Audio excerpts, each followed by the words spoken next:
Vamos orar todos juntos.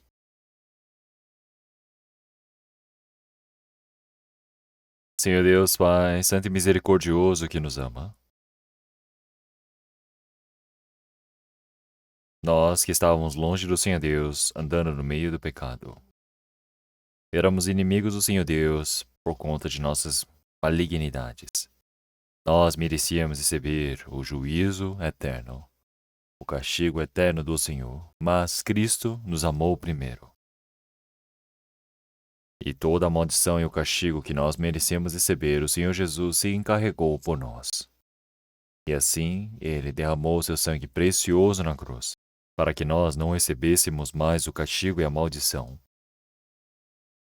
E através dessa imensa graça, nós recebemos a sua graça.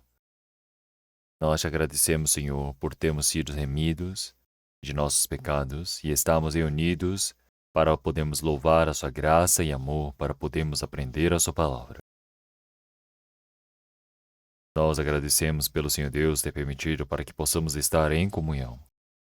Nós queremos que o Senhor esteja no meio de nós nesse presente momento. Que o Senhor Deus possa cuidar de cada um aqui presente.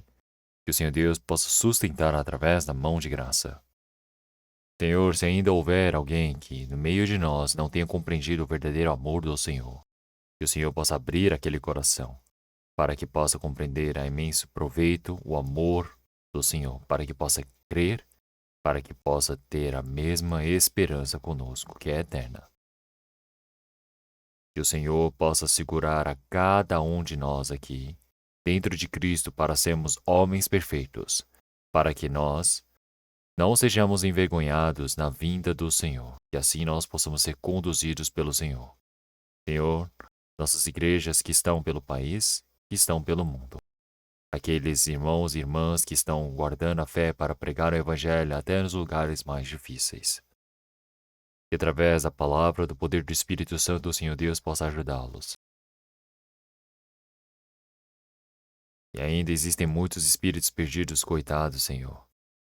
Que o Senhor Deus permita a sua graça para que mais espíritos possam receber a salvação. Que a cada momento o Senhor Deus possa nos permitir a palavra necessária. Que o Senhor Deus possa nos ensinar qual caminho que devemos percorrer. Senhor, nesse presente momento, a sua palavra que o Senhor deseja nos ensinar, a sua santa vontade. Que o Senhor Deus permita para que nós possamos compreender cada momento mais. E oramos em nome do nosso Senhor Jesus Cristo. Amém. 행해주시겠습니다.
Então vamos procurar a palavra da Bíblia.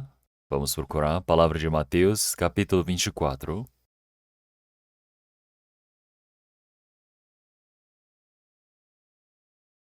Mateus, capítulo 24.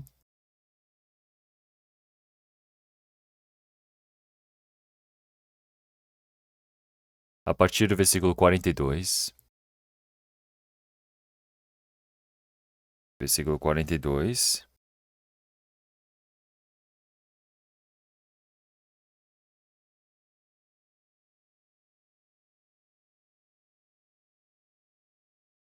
ao 44. Eu irei ler.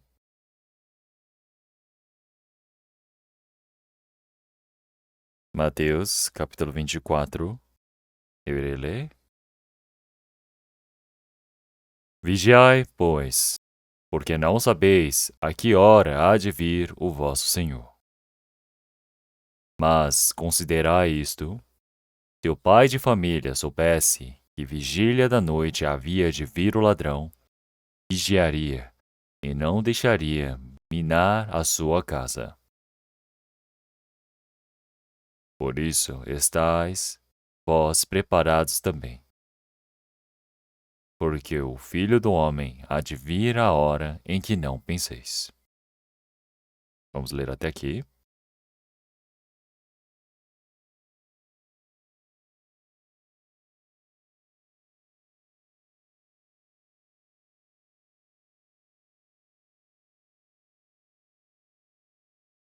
Então, ontem eu e os anciões e alguns diáconos fomos até Ré para poder fazer a cerimônia de abertura da igreja.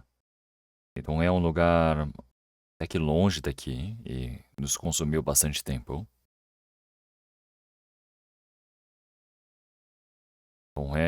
Nós construímos uma nova igreja e muitas pessoas estão se reunindo para se evangelizarem esforçadamente. Na região de Kangdo, nós temos por volta de 18 igrejas. Então, antes, nesta região, nós não tínhamos muitas igrejas, mas o número de igrejas está aumentando. Mais pessoas estão recebendo a salvação e nós estamos pregando o evangelho como um só.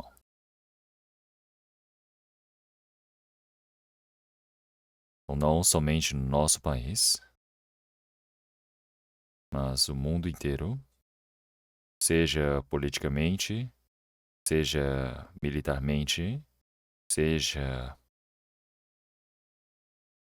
por medidas realmente climáticas. Nós temos vários desastres e nós sentimos que o retorno do Senhor está muito perto. Então, o Senhor Jesus, ele disse para nós sabemos que o Filho do Homem jaz às portas quando nós vemos esses sinais. Então, se nós olharmos no Antigo Testamento, se nós olharmos também no Novo Testamento, então aparecem diversas palavras sobre o retorno de Cristo. Então, todas as outras profecias além destas, realmente já foram todas cumpridas. E agora nós sabemos que o retorno do Senhor é a única que resta. Então, o retorno do Senhor, ao mesmo tempo que termina a salvação do Senhor neste mundo, vai vir o dia onde o Senhor julgará toda a humanidade. E nós sabemos que estamos muito perto deste fim. E é por isso que hoje nós iremos pensar um pouco sobre o retorno de Cristo.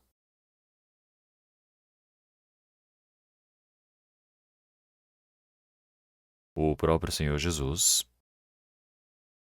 ele já disse diversas palavras sobre o seu retorno. E os apóstolos também. Eles pregaram várias palavras sobre o retorno de Cristo. E dentre as palavras que nós lemos, Mateus capítulo 24, no versículo 42. Vigiai, pois, porque não sabeis a que hora de vir o vosso Senhor.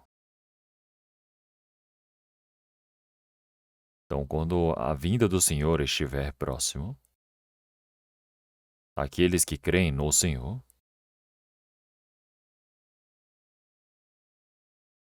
eles aguardam pelo seu retorno, e para isso, a sua vida de fé precisa estar acordada. Então, você estar acordado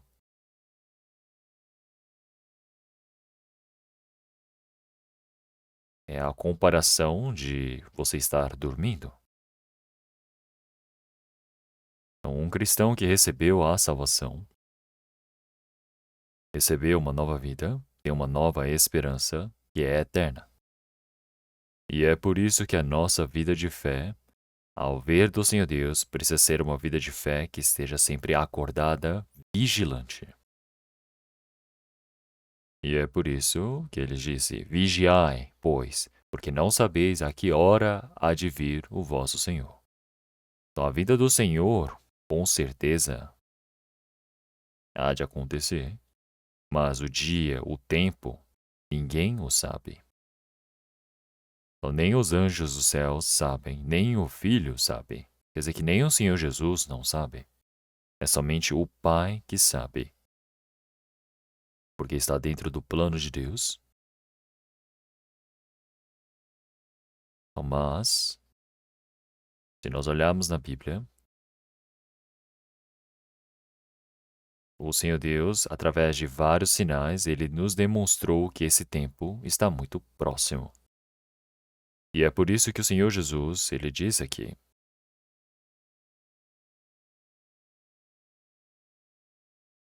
Então, porque não sabeis a que hora há de vir o vosso Senhor. Então, é por isso que assim, como você já sabe, mas considerar isto, se o pai de família soubesse a que vigília da noite havia de vir o ladrão, vigiaria e não deixaria minar a sua casa.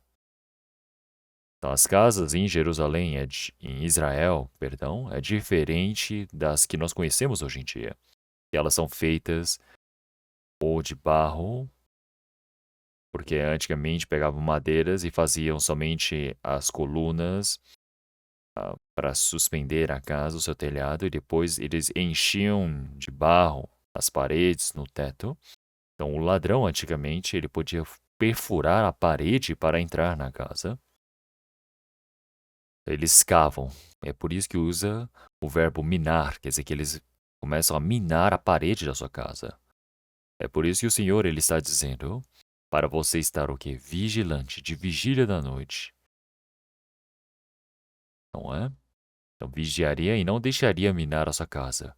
Porque se soubesse que em momento o ladrão haveria de vir, então, por que o Senhor ele deu um exemplo, uma parábola, como a de o exemplo comum de um ladrão? Porque naquele tempo poderia ter tido muitos ladrões, acredito eu. Mas pense bem, um ladrão quando ele vai para a sua casa ou para a casa de alguém para roubar, ele não manda uma carta para você ou para o fulano de tal. Ele simplesmente vem no momento mais inesperado, no meio da madrugada para roubar. Ele perfura a parede da sua casa, ele abre um buraco ou no teto e entra na sua casa e rouba as coisas da sua casa, ou podem até agredir a pessoa que esteja na casa, não é? E tomam à força as coisas que estão dentro da casa.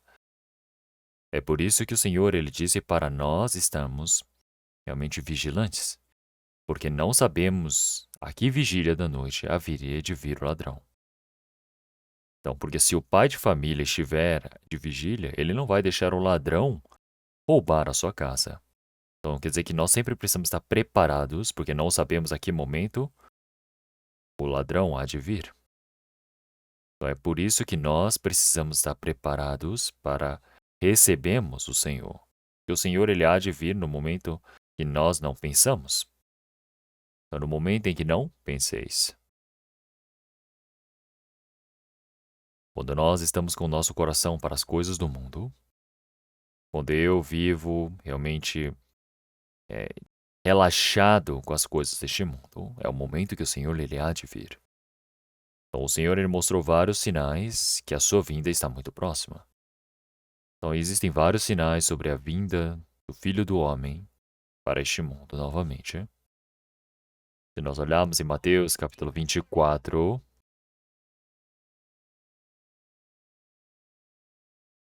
então em Mateus capítulo 24, versículo 3, e estando assentado no Monte das Oliveiras, chegaram-se a ele os seus discípulos em particular, dizendo: Dize-nos, quando serão essas coisas? E que sinal haverá da tua vinda e do Filho do mundo?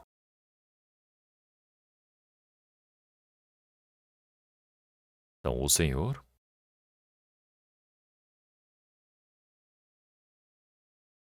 parece que ele havia dito várias vezes sobre o fim dos tempos. É por isso que os discípulos, quando eles estavam com o Senhor Jesus, no Monte das Oliveiras, de tarde, podia ser no Templo de Jerusalém, ou pelas ruas, ou pela Galiléia, o Senhor ele tinha pregado por várias pessoas. E de noite ele ia para o Monte das Oliveiras de forma silenciosa com os seus discípulos para orar e dormia no orvalho frio da noite.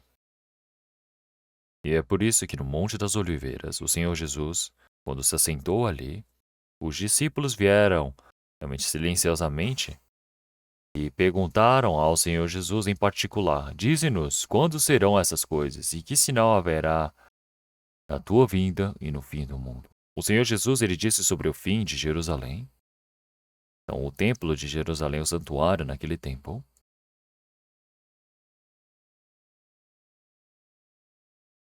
é um santuário em 500 a.C. O santuário que foi construído por Salomão foi totalmente queimado pela Babilônia. E depois de 70 anos de escravidão da Babilônia, eles retornaram para Israel, assim conforme a promessa do Senhor. E um homem chamado Zorobabel, ele foi à frente e reconstruiu o templo. Então, o santuário que foi construído naquele tempo era muito, realmente pequeno, realmente miserável em comparação ao santuário que Salomão havia construído. E depois, o rei Herodes, que foi enviado por Roma, ele queria a aprovação do povo judeu, e assim ele reconstruiu o santuário de forma grandiosa. É por isso que durante 46 anos de construção, eles finalizaram a construção. É por isso que era magnífica naquele tempo. Mas naquele tempo era construído com pedras que foram lapidadas. Mas o Senhor Jesus disse que nenhuma pedra ficaria pedra sobre pedra, todas iriam ser derrubadas. E os discípulos se assustaram ao ouvir uma coisa dessas. E a derrubada do templo de Jerusalém significa o fim do povo judeu ao mesmo tempo.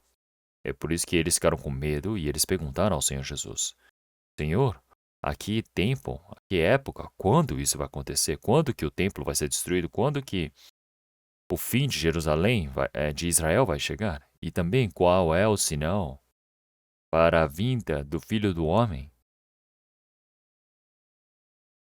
Então todos os discípulos eles vão ser espalhados pelo mundo e ainda o evangelho vai ser pregado ao mesmo tempo.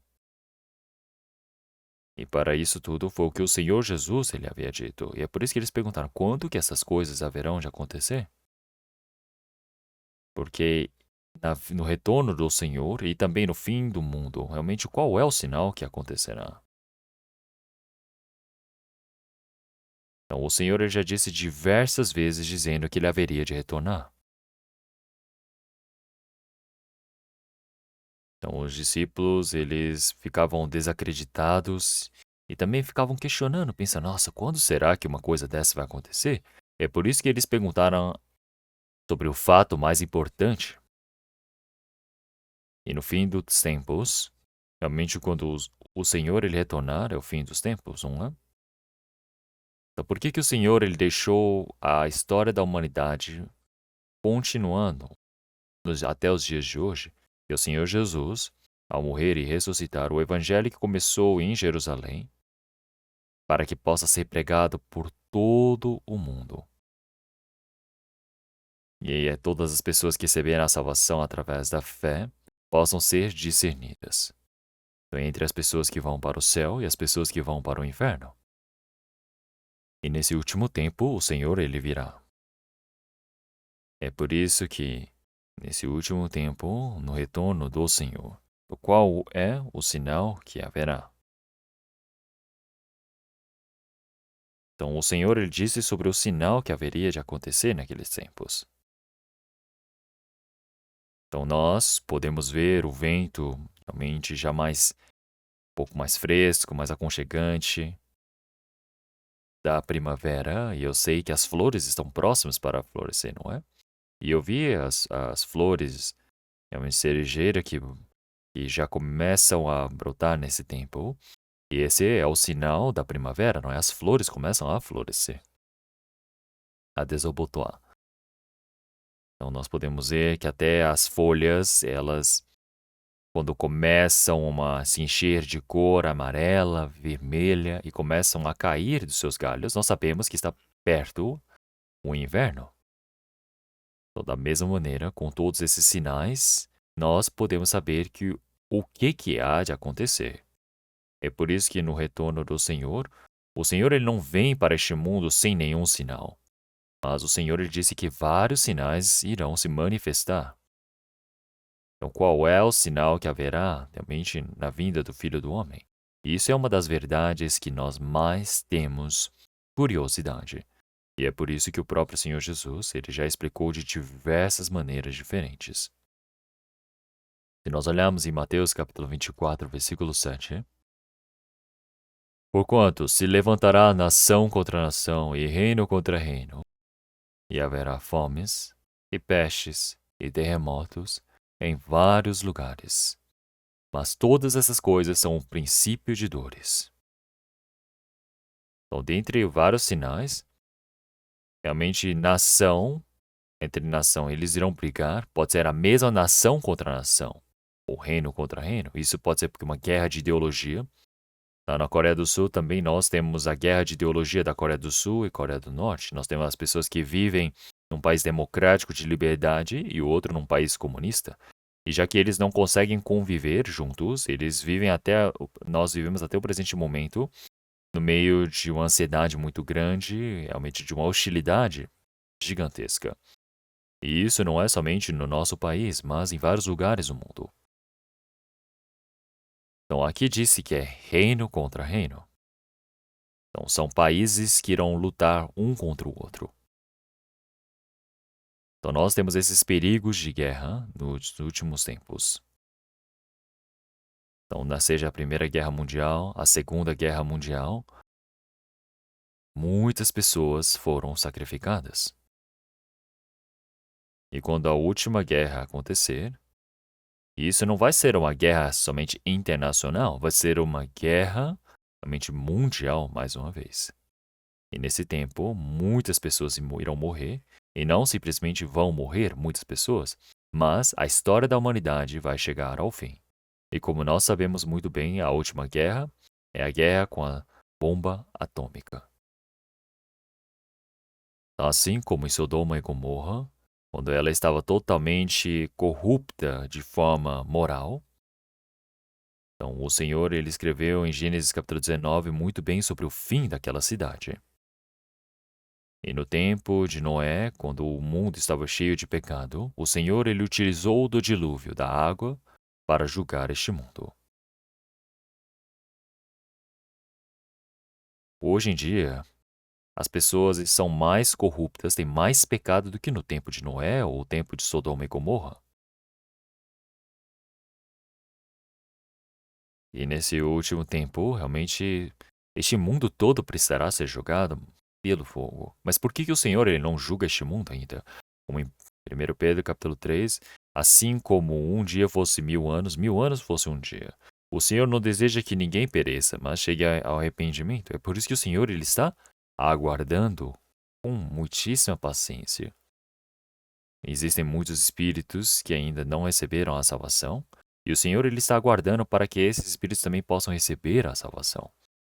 E esse tempo também é limitado. Nós sabemos que quando chegar o limite, há de chegar o fim. É por isso que país contra país, é que diz nação contra nação, reino contra reino, são os perigos de guerra. E é por isso que nesse último tempos nós sabemos que é uma guerra diferente de antigamente. Essa última guerra vai ser uma guerra com armas nucleares. É por isso que nós sabemos que 8 países têm as armas nucleares neste mundo. A Coreia do Norte também é um país tão pequeno, mas também faz uso dessas armas nucleares para realmente intimidar os seus inimigos.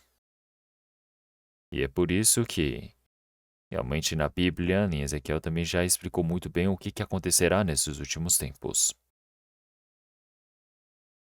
Então, quem irá tomar um papel protagonista é Rússia. Ela é do extremo norte, realmente do extremo norte, de referência de Israel, é Moscou. Então, Meshek, Tubal, não é? É Moscou. E ele virá com muitos países para atacar a Israel. E isso tudo está já preparado. Então, Rússia, quando for atacar a Israel, existem vários países que irão tomar a frente. E esses países todos estão presentes nesse tempo. Então, o país que irá tomar a frente para atacar Israel é o Irã. Então, o Irã, realmente, ele tem o objetivo de criar armas nucleares para atacar a Israel. Então, por trás, a Rússia continua realmente fazendo suporte, os ajudando. E eles parece que já conseguiram um arsenal, realmente nuclear, tão grande que parece que eles deixaram escondido no subsolo. É por isso que as armas nucleares do Irã, então, até os cientistas que estavam fazendo essas armas, então, pelo que eu sei das notícias, Israel matou já por volta de 4 deles, dos cientistas. Um pela manhã estava com seu carro indo para trabalhar. No momento em que ele ligou o carro, tinha uma bomba implantada no carro e explodiu e ele morreu. Então, 4 pessoas que morreram de forma inusitada. São 4 cientistas que faziam parte do programa nuclear do Irã. E Israel não vai deixá-los assim, quietos, já que o Irã também irá tomar essa frente para atacar e tudo já está planejado muito bem, preparado, assim conforme está escrito na Bíblia. É por isso que nesses últimos tempos, a última guerra vai ser uma guerra com uma guerra nuclear. Como em Zacarias, realmente ele já disse para as nações que virão atacar a Israel. Então, realmente haverá essa maldição, essa catástrofe a eles. E o homem estando ainda de pé, a sua língua apodrecerá dentro de sua própria boca. Então, quando alguém apodrece, apodrece quando está deitado. Quem é que pode apodrecer enquanto está de pé? Mas estando de pé, os olhos apodrecem, a língua apodrece, realmente a pele apodrece. Então pense bem, quando acontece uma guerra nuclear, não tem nem tempo de você deitar. Tudo vai derreter no mesmo instante. Então, se nós olharmos para esta guerra nuclear, ele tem todo um significado detalhado na Bíblia, e nós sabemos muito bem sobre esses sinais que com certeza há de acontecer. E é por isso que será nação contra nação e reino contra reino.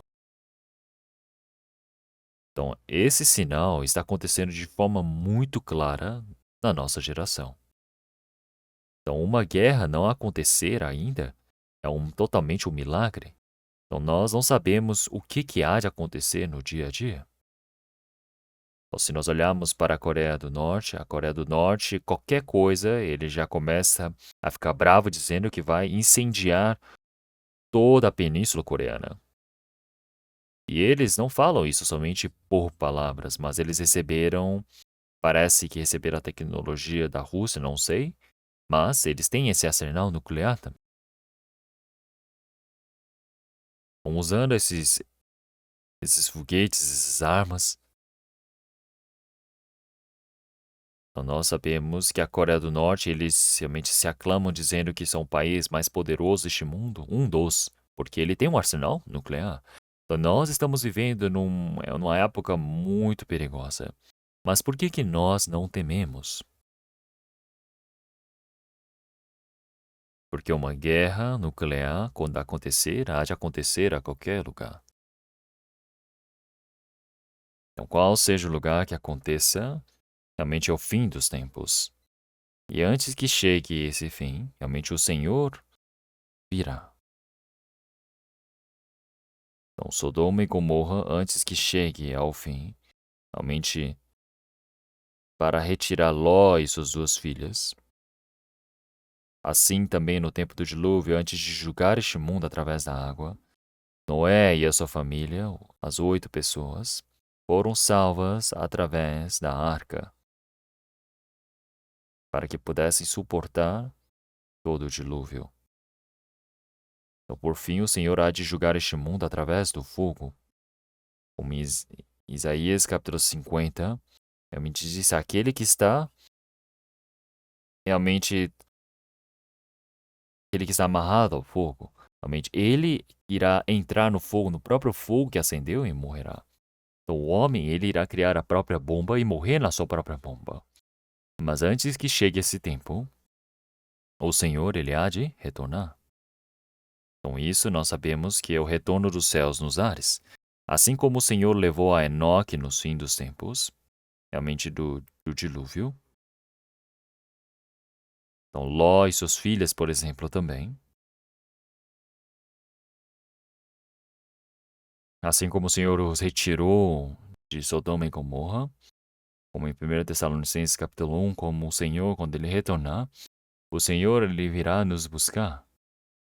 E nesse último tempo, o Senhor que nos salva de toda esse caos. Então, o Senhor, ele vem nos salvar de toda a ira do caos deste mundo. E é por isso que quando nós vemos esses sinais, nós não devemos ter medo. Mas precisamos lembrar de que a vinda do Senhor está muito próxima. Então nós precisamos estar acordados, aguardando pelo Senhor. E é por isso que Mateus capítulo 24,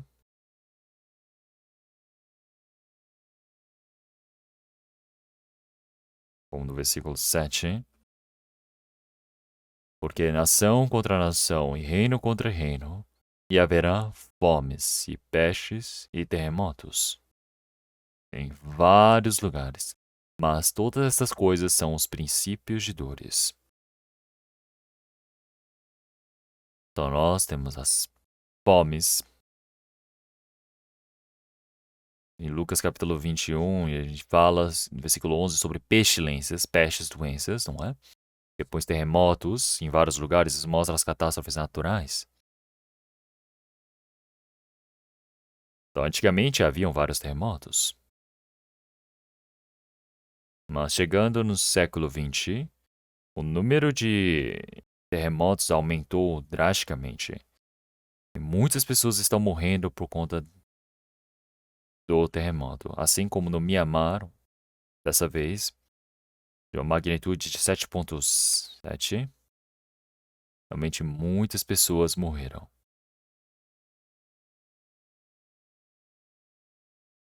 Em vários lugares do mundo. São terremotos e sinais de terremotos muito maiores. Realmente já está sendo anunciado.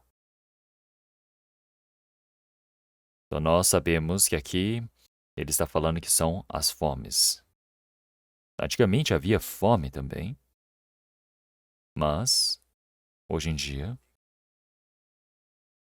nós temos toda uma poluição da atmosfera, da natureza, e é por isso que muitos países têm as suas árvores que estão morrendo, nada está conseguindo ser plantado, muitas pessoas estão morrendo de fome.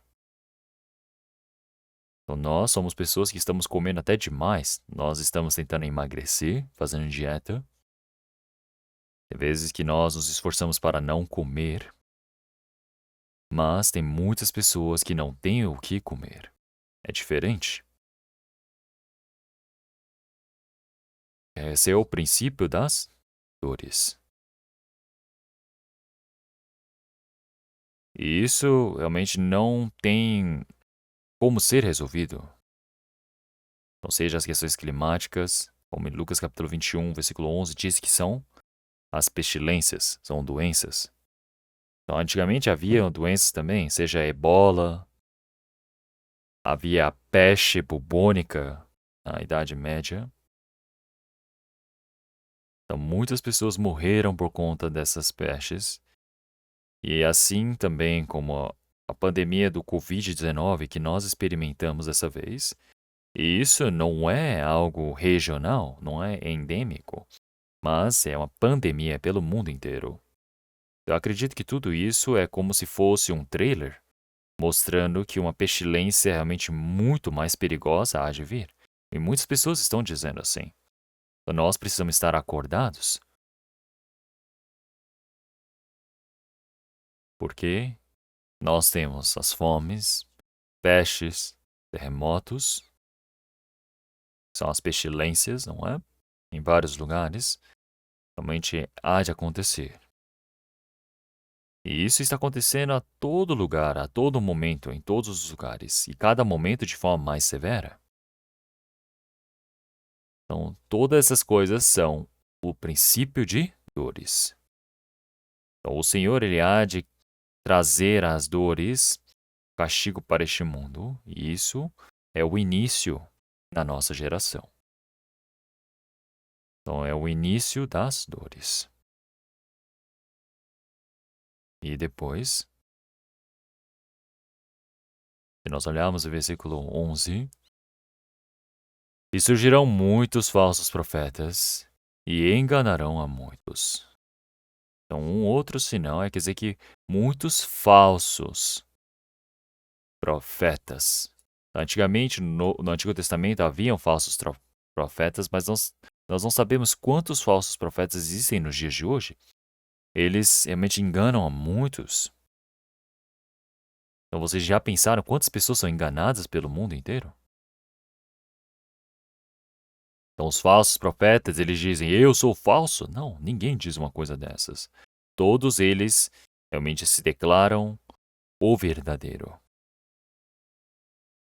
Então, existem seitas que são realmente muito sutis. Nós temos heresias realmente muito infantis também, mas o diabo que se manifesta de várias maneiras. E é por isso que na palavra de Mateus, capítulo 7, versículo 21, também já disse.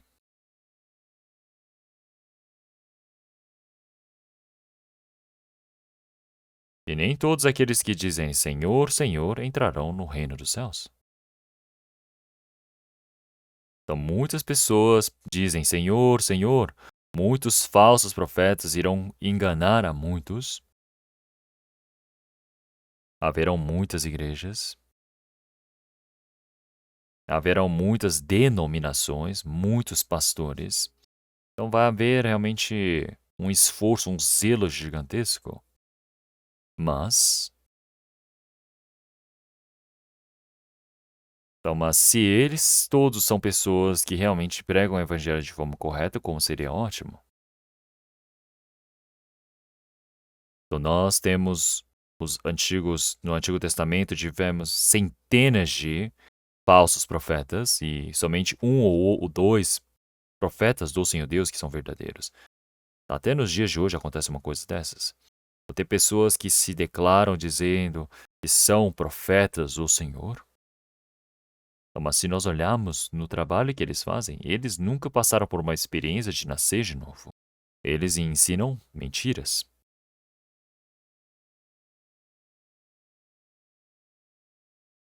Eles dizem que são puros, verdadeiros, mas eles são, na verdade, hipócritas. Existem muitos falsos profetas. Então, realmente, as pessoas que realmente pregam o evangelho vai diminuindo, é muito difícil de achar. Existem muitos crentes religiosos Nós podemos ver na Coreia do Sul, olha quantos cristãos que existem. Hoje em dia, nós podemos dizer que estamos na auge do cristianismo. Então, mas uma coisa mais engraçada é que é muito difícil encontrarmos alguém que realmente nasceu de novo.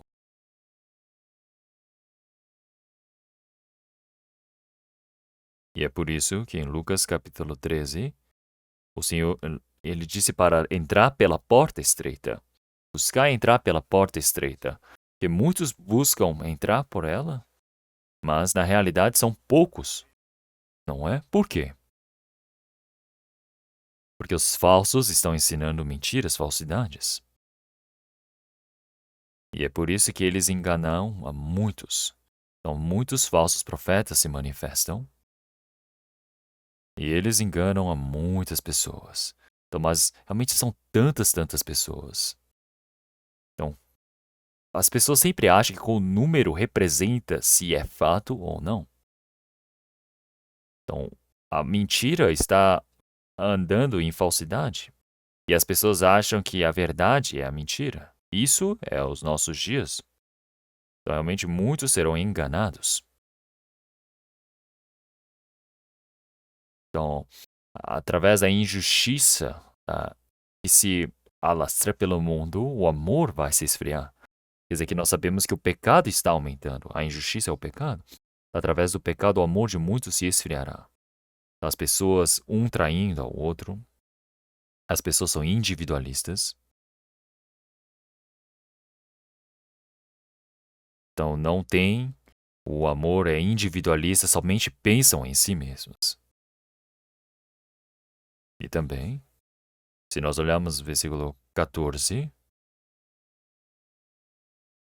e este evangelho do reino será pregado em todo o mundo, em testemunho a todas as nações, e então virá o fim. Então, esta palavra é uma palavra muito importante que o Senhor disse. Essa palavra do evangelho, para ser realmente pregada para todo o mundo, não é? Para ser testificada por todo o mundo. Então, ele irá ser pregado por todo o mundo. Então, o Senhor, quando ele disse essas palavras, então nem os discípulos haviam compreendido de forma exata ainda. Até o povo de Israel escolhido por Deus, realmente eram muito poucos aqueles que criam no Senhor Jesus.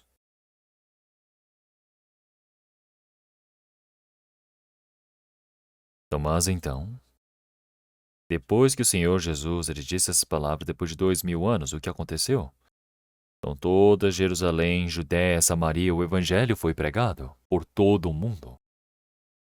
E no nosso tempo, todo esse Evangelho que já foi pregado, então nós sabemos realmente. Nós temos a Bíblia do Antigo Testamento, que foi escrito uma parte em aramaico, outra parte escrito em hebraico, e o Novo Testamento, parte foi escrito em, em grego.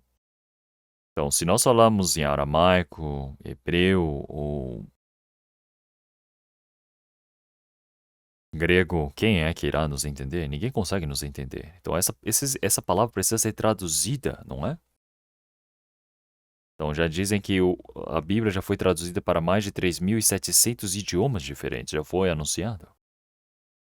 Então, por todo o mundo, todos os idiomas que já podem ser traduzidos já foram traduzidos.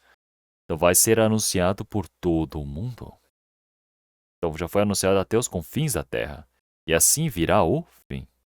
Então, chegar o fim, isso quer dizer que o Senhor, ele virá. E assim o evangelho, quando pregado por todo o tempo, o plano do Senhor Deus se encerra. Nós temos certeza que recebemos a salvação nos últimos tempos. Nós estamos vivendo numa época muito próximo do fim do tempo do retorno do Senhor, e nós não temos dúvida. Então, todos os sinais que irão acontecer na vinda do Senhor realmente já se cumpriram por completo. Então, o que é que resta ainda? E assim, realmente dentre os sinais, realmente entre os sinais mais importantes, em Mateus capítulo 24, versículo 32. Capítulo 24, versículo 32. Aprendei, pois, esta parábola da figueira. Quando já os seus ramos se tornam tenros e brotam folhas, sabeis que está próximo o verão. Igualmente, quando virdes todas essas coisas, sabei que ele está próximo às portas. Em verdade vos digo que não passará esta geração sem que todas essas coisas aconteçam. Ele disse para aprendermos a parábola da figueira. Então, qual é a parábola da figueira? Representa a Israel. Então, no nosso país, então, na Coreia do Sul, nós dizemos que Mugunha é a flor que representa a nação. Então, ela fica o ano todo realmente murchando e florescendo, murchando e florescendo. E isso representa que a nação da Coreia do Sul passou por diversas dificuldades, mas sempre venceu e retornou a florescer. Então, mas o que representa a Israel é a figueira. Então, por que a figueira? Porque não tem flores. Então, a figueira que está madura, quando você parte no meio, você consegue ver que ela está vermelha. E algumas pessoas dizem que a flor está escondida dentro do fruto. É uma flor interna. Então, se nós olharmos no Antigo Testamento também, as pessoas de Israel, quando eles desobedeceram ao Senhor Deus, o Senhor disse que eles eram como a figueira má que não tem o que comer. Quando Israel realmente eles faziam o mal, eles se tornavam como a figueira má. Então, aparece na Bíblia também o Senhor realmente fazendo ela secar e morrer. Então, o Senhor Jesus, quando ele estava pela manhã cedo entrando em Jerusalém, ele estava com fome. E no meio da estrada, havia uma figueira realmente cheia de folhas. E o Senhor ele foi perto para ver se havia realmente frutos, mas só tinha folhas, não tinha frutas. Então o Senhor ele amaldiçoou aquela figueira. Então, quando ela foi amaldiçoada, ela morreu seca. Onde já se viu alguém matar uma árvore porque não está dando frutos? Então, eu vi sobre um filósofo chamado Bertrand Russell, e ele disse: por que eu não sou cristão?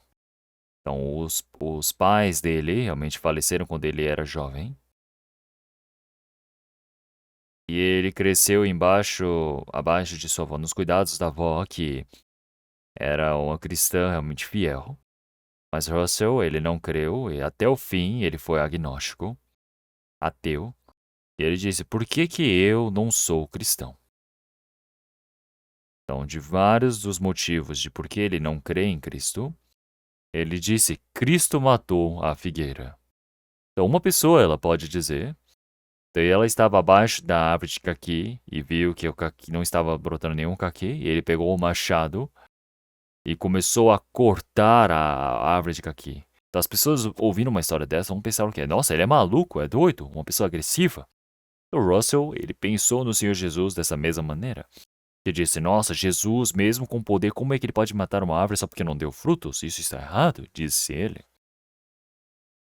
Então, mas os milagres que o Senhor Jesus ele fez, realmente tudo existe um segredo, um significado.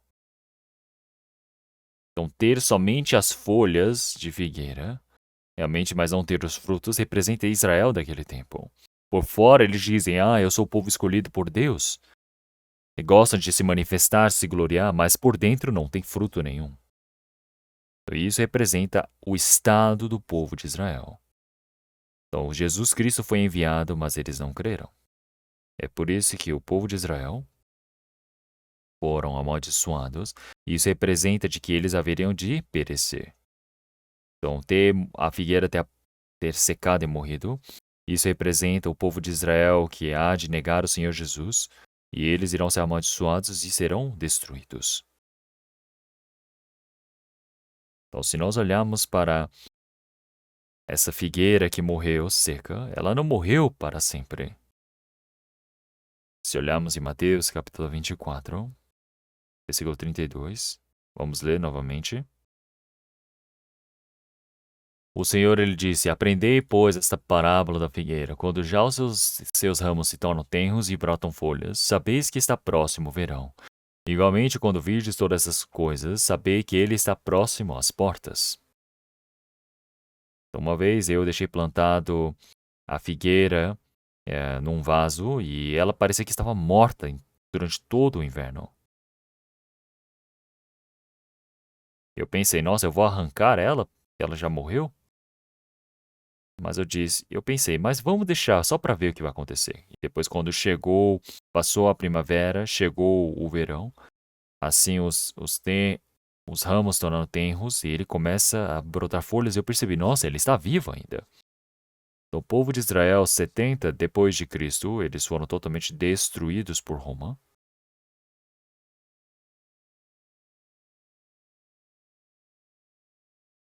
E depois dessa guerra, eles foram espalhados por todo o mundo. Eles não foram mais autorizados a morar na terra de Israel. Eles foram espalhados por todo o mundo. Em 100 países diferentes eles foram espalhados, e por todo lugar que eles fossem. Então eles eram taxados de malignos, demônios que mataram a Cristo. E é por isso que eles foram realmente mortos e perseguidos em todos os lugares. Os judeus, para eles sobreviverem, eles viviam escondendo a sua natureza de que eram judeus. Então, um país ter ido ao colapso, então 156 realmente eles foram destruídos pela Babilônia. Depois de 70 depois de Cristo, depois de 130, não é? No total, eles foram totalmente espalhados por todo o mundo. E durante 2000 anos, onde estavam eles? Não havia terra para eles. Durante 2000 anos, uma nação que havia desaparecido, eles voltaram para sua terra. E naquele tempo, realmente, quando eles retornaram, voltou para o mundo árabe, onde as pessoas creem em Allah, não é? Que Mohammed, que nem existe, eles diziam, é Allah, é o Deus vivo. Eles criaram esse Deus falso. E eles se dizem realmente o profeta que serve ao Senhor. E muitas pessoas creram nele e o seguiram. Então as pessoas, elas creem melhor ainda nas mentiras.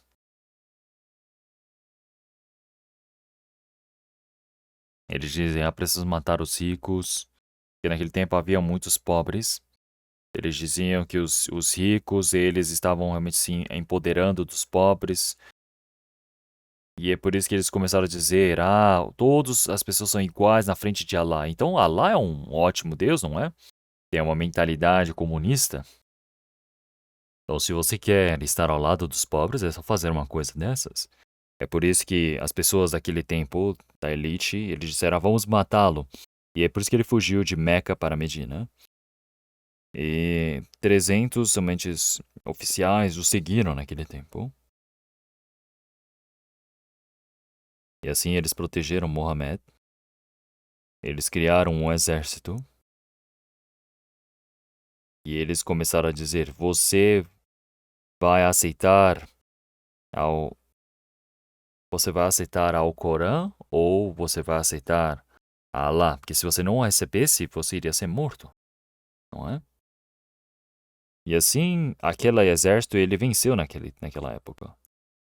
É por isso que os muçulmanos realmente surgiram nos dias de hoje. Então, os muçulmanos, eles dominam o Oriente Médio e por volta de 56 países consideram o islamismo como a religião do país. É incrível, não é? Então, Israel foi espalhado para todo o mundo e toda a sua terra se tornou a terra realmente dos muçulmanos que creem em Allah. Então, mas como esse povo de Israel eles podem se reunir e podem voltar para essa terra deles e vencer contra todos esses muçulmanos ou esse poder árabe para derrotá-los e tomar a terra deles.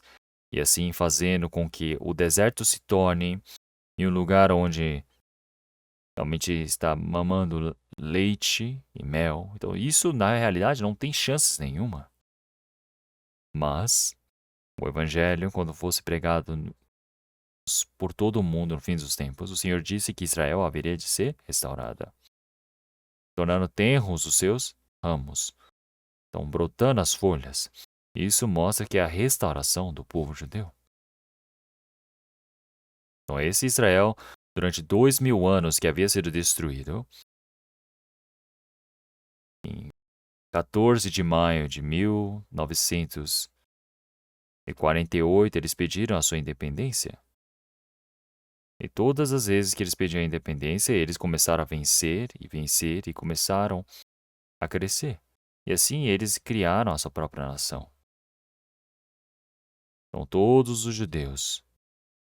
Então, se nós juntarmos por todos os judeus que existem no mundo, não dá nem por volta de, ah, de 20 milhões de pessoas. Mas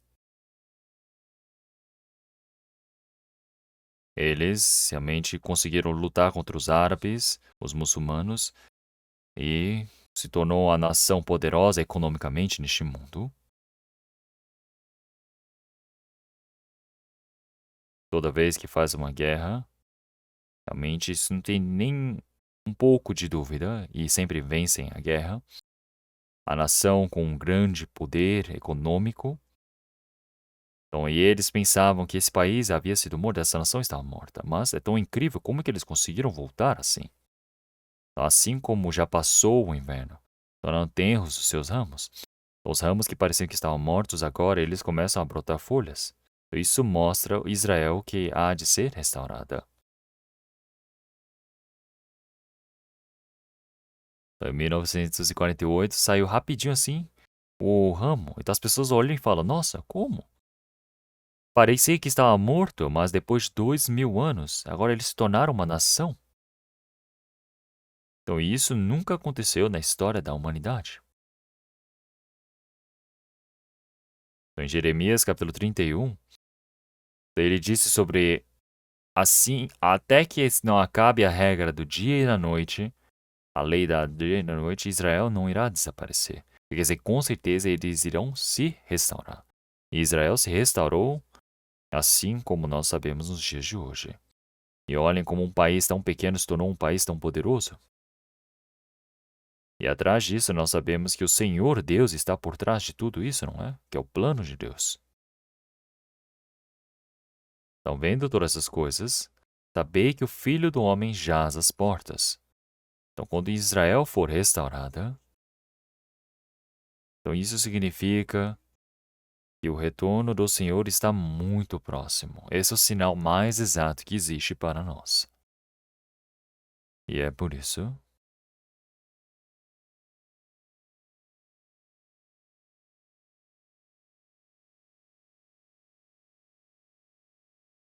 então o Senhor ele já disse que todas essas coisas irão acontecer.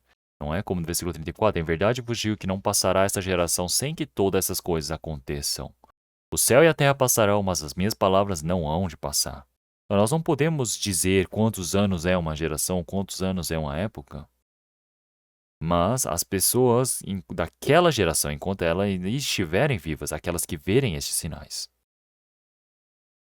Então, Pilatos, ele para crucificar o Senhor Jesus, ele quando entregou para a cruz. Então, Pilatos, ele perguntou 3 vezes e queria defender a Jesus, dizendo, por que querem crucificá-lo? Ele não tem pecado. Mas os judeus queriam crucificá-lo. Ele disse, nossa, se você não crucificá-lo, você também é traidor de César. Então, Pilatos, ele era um homem que também era oportunista. Ele viu que o povo de Israel estava realmente causando o caos, não é? Fazendo manifestações. E assim eles poderiam criar realmente notícias para Roma dizendo que Pilatos estava governando de forma errada. E com certeza iria chamá-lo de volta para Roma. E é por isso que ele lavou a mão na frente do povo dizendo, eu sou inocente deste homem, do sangue deste homem. Então desse sangue inocente, vocês que irão se assegurar. Ele disse: não, tudo bem, faça cair esse sangue sobre nós e nossos filhos. Começando desde aquele tempo até toda a geração, durante 2000 anos. É o sangue que mataram a Cristo que não tinha pecado, caiu sobre eles. E é por isso que o Senhor Jesus ele disse que todo o valor desse sangue realmente cairá sobre essa geração. Quer dizer que é a geração daqueles que realmente estiverem vivos, aqueles que venderam a Cristo, quando eles estiverem vivos, Jerusalém haverá de ser destruída. Então, da mesma maneira, o Senhor ele já disse que antes que essa geração se passe, quer dizer que as pessoas que viram que Israel foi restaurada, antes que a última pessoa que viu morra, o Senhor irá retornar. É a nossa geração. Há algumas dezenas de anos, então Jerusalém não existia neste mundo. Então eles viviam num deserto. Mas, naquele tempo, realmente os muçulmanos estavam dominando toda aquela terra, mas com qual poder eles poderiam entrar ali para vencer e transformar aquela terra em uma terra frutífera e reconstruir a nação? Com o pensamento do homem é impossível. Então, enquanto é impossível, o Senhor o faz possível. É assim Deus manifesta que esse é o trabalho feito por Deus. Então, é o trabalho feito por Deus. E o que seria se não fosse? Então, nós sabemos que tudo isso é um milagre do Senhor Deus. Mas quando eles pecam, realmente eles eram destruídos. Mas o Senhor Deus não os destrói para sempre, porque se eles fossem destruídos para sempre, todos iriam dizer Deus está morto. Mas Deus, para mostrar que Ele está vivo, Ele restaurou o povo mais uma vez. Então, nós estamos vivendo numa época onde Israel toda, a destruição já passou e agora é a restauração de Israel. E é por isso que quando nós, enquanto estivermos vivos, o Senhor ele há de retornar. E eu consigo crer numa coisa dessas. Enquanto nós ainda estivermos vivos, o Senhor ele virá.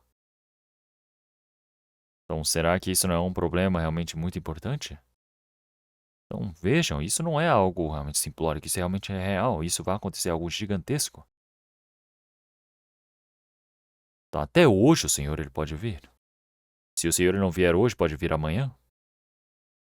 Se não vier este ano, será que virá no ano que vem? Por quê? Por que ele não vem logo e tudo existe um significado? São os dois significados que existem. Primeiro, os cristãos que receberam a salvação, se ainda não conseguem viver de forma correta, o Senhor Deus está dando a chance para que possam viver de forma correta diante do Senhor. Mas até agora, se você não sabe disso e vive por si mesmo, não está certo. O Senhor Deus ele está dando a chance para viver por Ele. E é por isso que o Senhor Deus está nos dando essa chance. E é por isso que para as pessoas que não receberam a salvação, o Senhor Deus, como se um dia fosse 1000 anos fosse um dia, o Senhor está aguardando, dando paciência para a salvação deles. E é por isso que o Senhor ele não está vindo. Então, mas o tempo que o Senhor ele aguarda também é limitado. Então, enquanto nós estamos vivos, nós podemos nos encontrar com o Senhor. Nós estamos vivendo nesta época. E é por isso que quando realmente o Senhor ele vier, realmente vamos pensar um pouco sobre os sinais. Vamos procurar 1 Pedro, capítulo 1. 1 Pedro, capítulo 1, versículo 13.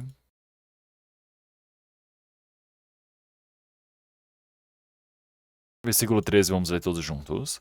Portanto, cingindo os lombos do vosso entendimento, sede sóbrios e esperai inteiramente na graça que vos ofereceu na revelação de Jesus Cristo. Então, aqui ele diz, cingindo os lombos do vosso entendimento.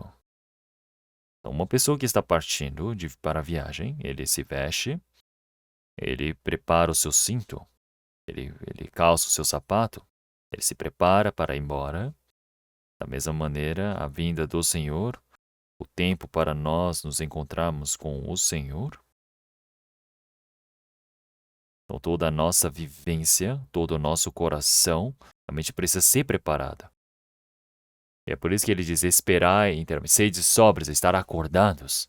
Então, portanto, cingindo os lombos do vosso entendimento, preparando para partir, sede sóbrios, estar vigilantes, não é? E esperar inteiramente na graça que vos ofereceu na revelação de Jesus Cristo. Existe a graça que o Senhor há de nos permitir. Então, nós recebemos a salvação através da graça que o Senhor veio primeiramente para nos salvar através da sua morte na cruz. Mas qual é a graça que o Senhor irá nos permitir quando Ele retornar? Então, existe a graça que Ele irá nos permitir naquele tempo. Então, nós vivemos pelo Senhor o pouco, mas a recompensa por isto é imensa. E isso nós chamamos de graça.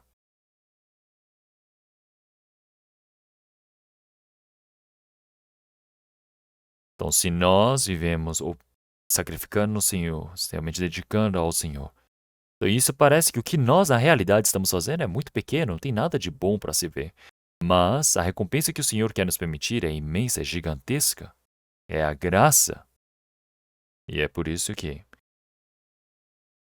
nós agora esperamos nessa graça, inteiramente nessa graça. É por isso que nós precisamos esperar por sua vinda.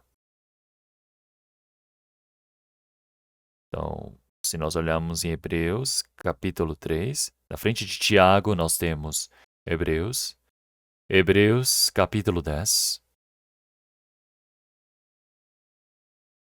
Hebreus, capítulo 10, versículo 37. Capítulo 10, versículo 37. Vamos ler tudo juntos. Porque ainda um pouquinho de tempo, e o que há de vir virá e não tardará. Então, se nós olharmos essa palavra, quando é que o Senhor disse essa palavra? Mas por que ele até agora não veio? Ele disse, porque ainda um pouquinho de tempo. Ao nosso ver que é longo, mas diante do Senhor Deus, como em Salmos 90, realmente é como se fosse 1000 anos, como se passou como ontem. Então é num instante que tudo passa. É como se fosse num instante, um momento. Então o Senhor está dizendo que um ano é como 1000 anos, 1000 anos é como um dia para o Senhor. E é por isso que daqui a pouco, é daqui a um pouquinho diante do Senhor. Então aquele que está por vir, ele virá. Aquele que está prometido para vir, ele virá sem tardar. E é por isso que a vinda do Senhor é uma promessa exata que com certeza irá se cumprir. E é por isso que nós realmente temos sobre o retorno do Senhor. Existe o retorno do Senhor nos ares e o retorno do Senhor na terra. O retorno nos ares. Mateus capítulo 24, versículo 40. Então, naquele tempo, 2 pessoas estarão no campo, uma será levada e outra será deixada. 2 mulheres estarão realmente moendo, uma será levada e a outra será deixada. Se nós olharmos a palavra de Lucas, realmente uma pessoa vai ser levada e a outra pessoa vai ser deixada no campo. Então, isso tudo é o significado, o que irá acontecer na vinda do Senhor. 2 pessoas vão estar no campo trabalhando. Mas uma pessoa foi levada pelo Senhor de repente, a outra pessoa, ela ficou. De dia e de noite. Então, as mulheres, elas preparam a comida. Então, o povo de Israel, eles moíam antigamente para poder fazer a farinha e assim fazer o pão e assar e comer, antigamente. Então, está trabalhando, mas de repente uma foi levada e a outra foi deixada. 2 pessoas estão no mesmo lugar deitado. Então, um subiu e o outro ficou. Então, seja de tarde, uma pessoa que esteja no seu trabalho, outra pessoa que tem o seu negócio, qual seja o trabalho que esteja fazendo. Se estiver trabalhando esforçadamente, o Senhor, ele vem e leva. Então, de dia e de noite. Então, uma irmã que recebeu a salvação, ela pode estar fazendo a comida e, de repente, ela vai subir. Está cheirando a comida, mas não tem ninguém. Ele chama, mulher, esposa, querida, está queimando. Cadê ela? Não tem ninguém. Só a esposa recebeu a salvação e foi, e o marido que não recebeu a salvação, isso vai acontecer, com certeza. Adormeceu de noite profundamente, até as pessoas que estão dormindo o Senhor há de levar. Seja de tarde, seja de manhã, seja de noite.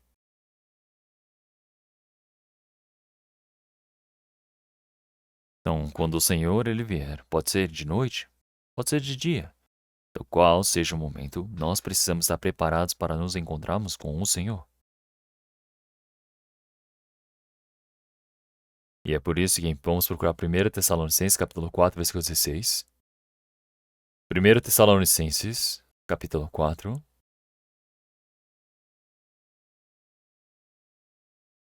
1 Tessalonicenses, capítulo 4, versículo 16. Porque o Senhor descerá do céu com alarido, e com a voz de arcanjo, e com a trombeta de Deus, e os que morreram em Cristo ressuscitarão primeiro. Depois nós, o que ficarmos vivos, seremos arrebatados juntamente com eles nas nuvens, a encontrar o Senhor nos ares, e assim estaremos sempre com ele.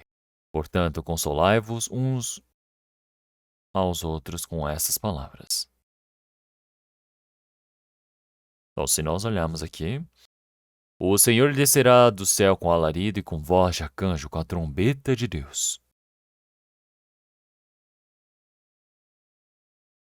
Então, o Senhor ele há de retornar o quê? Dos ares, é o retorno do Senhor nos ares. Então, agora com uma voz de arcanjo, uma voz realmente medonha, a trombeta do Senhor vai ser ouvida. Então, o Senhor ele virá dos ares. Aqueles que morreram em Cristo ressuscitarão primeiro.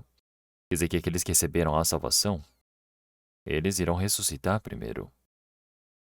Então, uma pessoa que recebeu a salvação realmente irá entrar no paraíso eterno. E a carne deve estar o quê? Realmente no túmulo, não é? É por isso que eles ressuscitarão primeiro, em um corpo incorruptível. E assim, então nós que ficamos vivos neste mundo, então nós, junto com os santos que ressuscitaram primeiro, nós iremos ser levados aos ares. Iremos nos encontrar com o Senhor nos ares. E assim nós estaremos com Ele para sempre.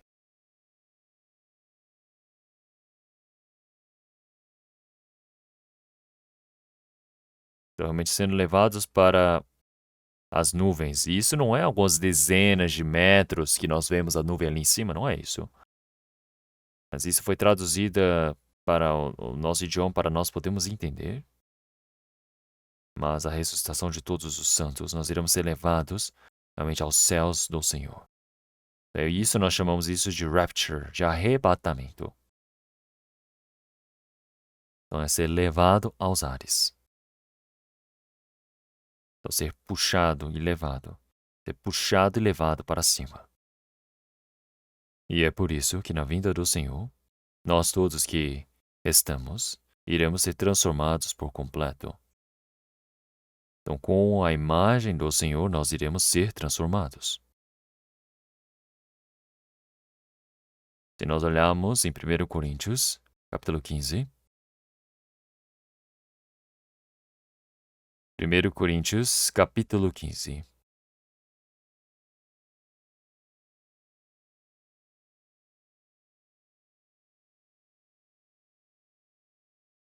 Capítulo 15,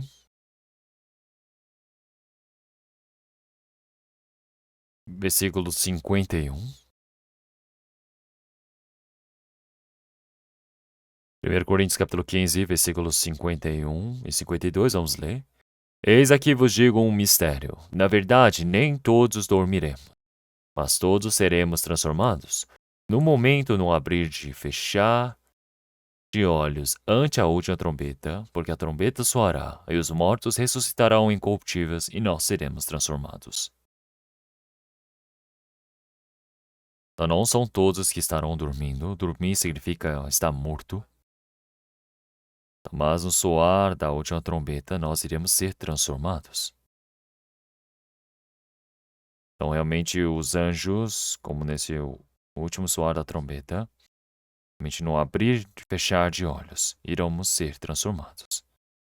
Esse corpo tão baixo, fraco, irá ser transformado em um corpo glorioso. Então, no soar da trombeta. Com este corpo, realmente é o corpo corruptível que precisava ser destruído, mas iremos ser transformados em um corpo que não morre. Nós também iremos ser transformados. Versículo 54, vamos ler todos juntos. E quando isto que é corruptível se revestir da incorruptibilidade, e isto que é mortal se revestir da imortalidade, então cumprir-se-á a palavra que está escrita: tragada foi a morte na vitória. Então, é este corpo que precisava ser corruptível, se ele revestir da incorruptibilidade. E o corpo que é mortal, se revestir da imortalidade. Irá realmente cumprir essa palavra que foi vencida, acabou o domínio da morte. E é por isso que nós iremos ser transformados em um corpo novo, glorioso, eterno, que não morre. Nós iremos ser transformados. Então, as pessoas que receberam a salvação irão ser transformadas em um corpo, realmente ressuscitar em um corpo realmente santo, realmente glorioso. E essa é a nossa esperança final. Então, nós precisamos conseguir crer nessa palavra. Daí eu vou dizer, deixa chegar esse momento para ver se eu creio. É isso? Não. Então, até a lagarta, que é tão feia, realmente ela é entrando e saindo da flor, ela se torna uma borboleta muito bonita e sai voando. Então, da mesma maneira, eu pude ver nos documentários sobre borboletas, e as borboletas passavam oceanos para migrarem, e é tão incrível. Esse corpo que era tão frágil, agora vamos ser transformados. E nós esperamos por esse dia que nós iremos ser transformados. E se olharmos em 1 Tessalonicenses, capítulo 1, 1 Tessalonicenses, capítulo 1, versículo 10.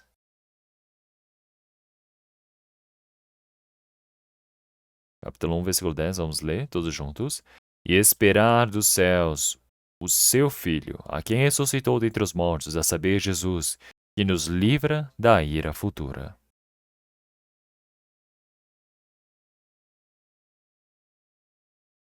Então, o Senhor que há de que ressuscitou dentre os mortos, que nos livra da ira futura, é o Senhor que Ezequiel nos ares.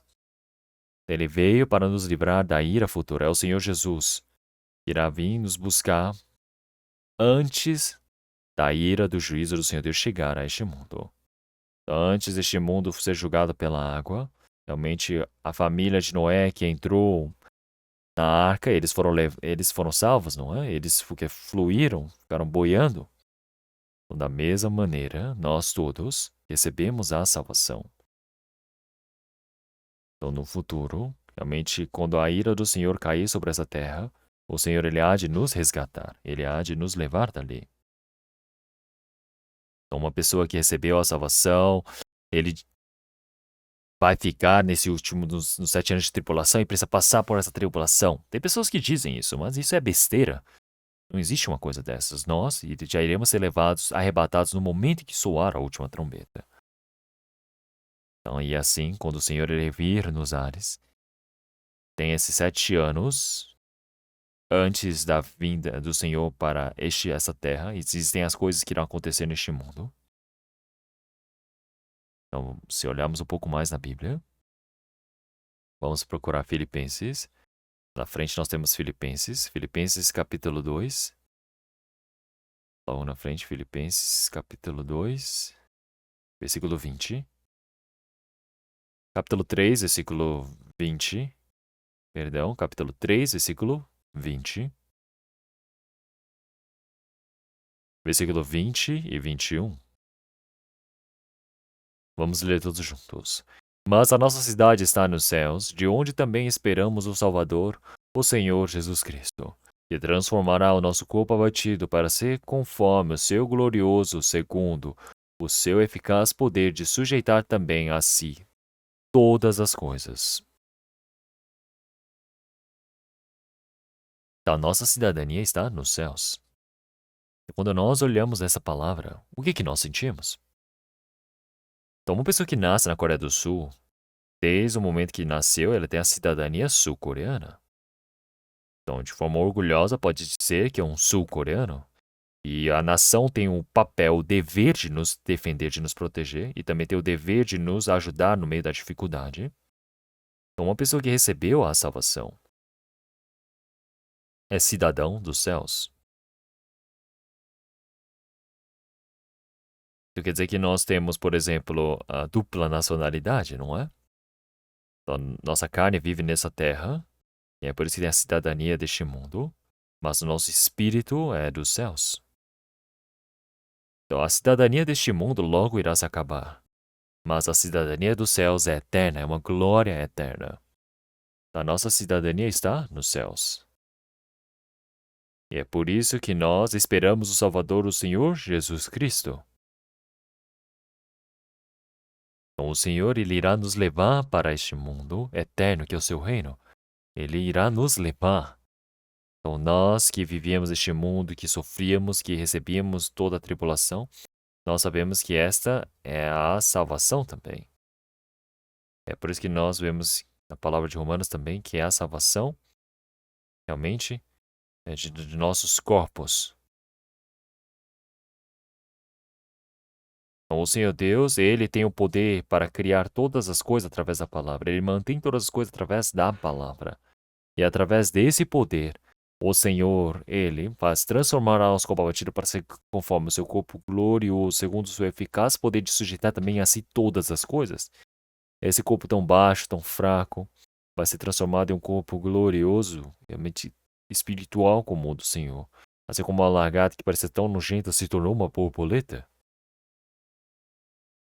Nós esperamos por esse dia. E é por isso que esta é a esperança, a maior esperança do cristão. Então nós precisamos viver aguardando por esse dia. Então, se nós olharmos em Colossenses, logo depois de Filipenses, nós temos Colossenses, capítulo 3, versículo 4. Colossenses, capítulo 3, versículo 4. Vamos ler todos juntos. Quando Cristo, que é a nossa vida, se manifestar, então também vós vos manifestareis com Ele em glória. Então, quando o Senhor Ele vier, quando o Senhor Ele retornar, então, naquele tempo, então, nós também iremos ser manifestados em glória com Ele. Nós iremos entrar em glória com o Senhor, em um corpo glorioso. Então, esta glória do Senhor, realmente quão impressionante vai ser, nós não conseguimos entender direito, não é? Vocês conseguem entender? Não dá para entender, não é? Mas se vocês forem, vocês vão saber.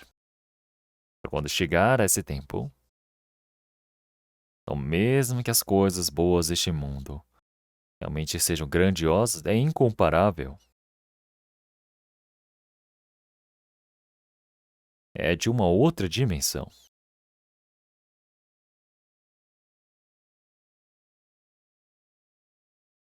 E assim, vamos procurar Mateus, capítulo 16. Palavra de Mateus, capítulo 16.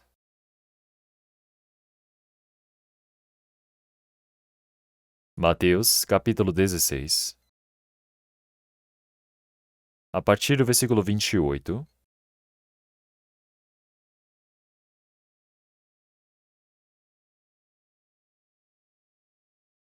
Capítulo 16, versículo 28. Eu irei ler. Em verdade vos digo. Eu irei ler. Em verdade vos digo que alguns há dos que aqui estão que não provarão a morte até que vejam vir o Filho do Homem no seu reino. Então, o Senhor Jesus, ele estando com seus discípulos, ele disse: aqueles que estão aqui, realmente antes de morrerem, então realmente virão o Filho do Homem e retornar com o seu reino. Mas esses discípulos já morreram, o Senhor ainda não retornou. As pessoas não conseguem entender, não é? Falando, que palavra é esta? mas que vejam vir o Filho do Homem no seu reino. O Senhor ele já irá mostrar antecipadamente. Isso não significa que o Senhor ele virá naquela época, mas o Senhor irá mostrar a eles. Quer dizer que existem alguns que verão. Como no versículo 17, versículo 1, 6 dias depois, tomou Jesus consigo a Pedro e a Tiago e a João, seu irmão, e conduziu em particular a um alto monte. E transfigurou-se diante deles, o seu rosto resplandeceu como o sol, e suas vestes se tornaram brancas como a luz. E eis que lhe apareceram Moisés e Elias falando com ele. Então, se nós olharmos aqui, então, o Senhor Jesus estava conversando com os seus discípulos e disse sobre isso. E depois de 6 dias, ele levou Pedro, João e Tiago para um alto monte. Quando subiram ali, o corpo do Senhor Jesus se transfigurou. E assim, o rosto resplandeceu como se fosse o sol.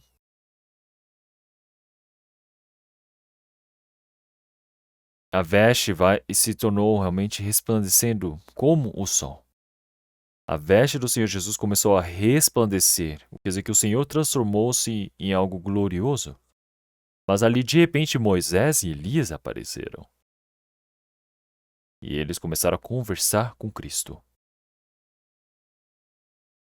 Então Moisés, ele é o representante do Antigo Testamento, da lei, e Elias representa os profetas, o Antigo Testamento. Então, por que esses dois se manifestaram? Porque quando o Senhor ele vier, o Senhor mostrou os dois acontecimentos da sua vinda. No Monte da Transfiguração, Pedro vem dessa forma como ele explicou essa palavra. Se olharmos em 1 Pedro, a 2 Pedro, 2 Pedro, capítulo 1, 2 Pedro, capítulo 1, versículo 16. Versículo 16, eu irei ler.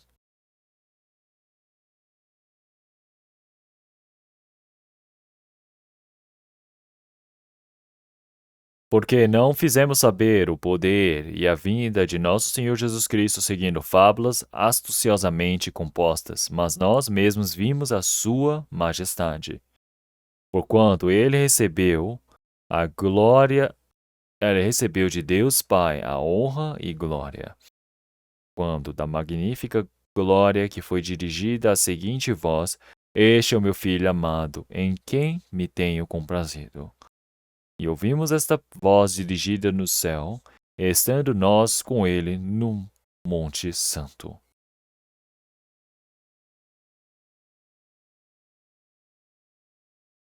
Então, o que Pedro disse aqui? Ele está dizendo, o Senhor, quando ele manifestou seu poder, manifestando na sua glória, isso não é uma fábula, não é uma história criada.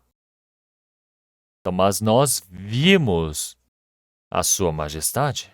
Então, nós vimos o Senhor retornando na glória. Quando? No Monte da Transfiguração, no alto monte. Então, essa era a forma do Senhor, ele realmente retornando para este mundo. E é por isso que o Senhor disse, este é o meu filho amado a quem tenho comprazido. Então, quando nós estávamos no Monte Santo junto com ele, no monte que o Senhor ele foi transformado. Então, ali eles viram a forma de que o Senhor ele foi transformado. E Pedro ele viu antecipadamente. Quer dizer que o Senhor ele mostrou antecipadamente para eles o que há de acontecer no futuro. Então, mas por que Moisés e Elias apareceram ali? Moisés é aquele que resgatou o povo de Israel do Egito e os conduziu até a terra de Canaã. Da outra parte do Jordão, ele só pôde ver a terra de Canaã e não pôde entrar. Ele morreu antes de entrar no Monte Nebo. E Elias, ele andou com o Senhor, ele fez o trabalho do Senhor Deus e foi levado vivo. Moisés é aquele que dentro de Cristo, ele representa as pessoas que morrem e vão para são salvas, morrem, e são chamados para serem transformados, para entrar no reino de Deus. E Elias é aquele que não morreu, não conheceu a morte, e enquanto vivo foi chamado e levado pelo Senhor. É por isso que os dois representantes, Moisés e Elias, representam todos os santos que receberam a salvação. Então tem pessoas que de longe observaram o fim e morreram, e tem outras pessoas como Elias que irão ser transformadas vivas. E nós, como Elias, ainda vivos, nós iremos ser arrebatados. Nós pertencemos a este grupo. Então hoje eu estava pregando e já passou bastante tempo, então eu irei pregar até aqui. Então realmente depois eu irei pregar mais sobre o retorno de Cristo. Vamos orar? Senhor Deus, Pai, Santo e Misericordioso, conforme a sua palavra, o retorno do Senhor está muito próximo. E nós sabemos que o Senhor realmente permitiu o seu evangelho neste mundo que está cheio de malignidade, cheio de mal, mas este mundo que realmente há de ser julgado no dia do seu Senhor, do seu retorno. Realmente qual seja a tribulação, realmente nós podemos viver obedecendo essa palavra. Que o Senhor permita para que nós possamos viver para a sua glória. Senhor, que nós nesse dia possamos ser transformados em um corpo glorioso com o do Senhor. Para nós nos encontrarmos com o Senhor. Senhor, que nós todos possamos nos encontrar com o Senhor no meio da glória. Que nós não pecamos o nosso coração para as coisas vãs deste mundo. Que nós não vivamos seguindo os desejos da nossa carne, mas sim que nós possamos seguir a vontade do Senhor, aguardando pelo Senhor, o nosso Salvador. Que assim nós possamos viver obedecendo de forma correta diante do Senhor, o Senhor conduz a nossa vida. E oramos em nome do nosso Senhor Jesus Cristo. Amém.